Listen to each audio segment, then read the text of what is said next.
and I'm going to share what exactly happened to me. I was 18 years old when I got married. And this thing I'm sharing for the very first time on an international level. I was 18 years old when I got married. I belonged to a very conservative family, a Baloch family, where good daughters never say no to their parents. My father wanted me to get married.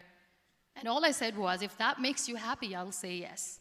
And of course, it was never a happy marriage. Just about after 2 years of getting married, about 9 years ago, I met a car accident. Somehow my husband fell asleep and the car fell in the ditch. He managed to jump out, saved himself. I'm happy for him. But I stayed inside the car and I sustained a lot of injuries. The list is a bit long. Don't get scared. I'm perfectly fine now.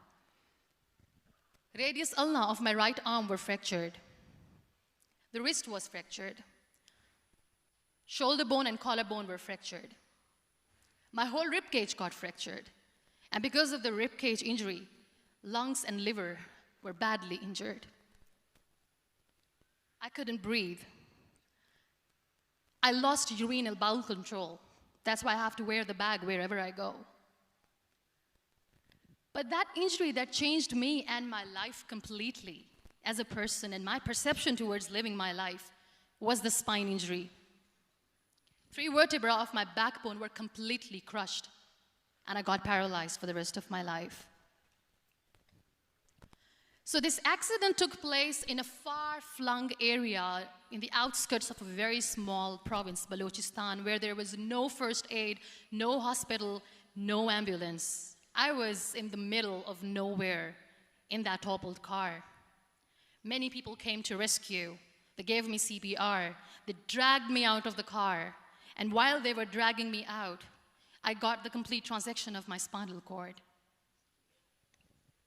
And now there was this debate going on. Should we keep it here? She's going to die. Where should we go? There is no ambulance. There was this 4-wheeler Jeep standing in the corner of the street. They said, put her in the back of the Jeep and take her to the hospital, which is 3 hours away from this place.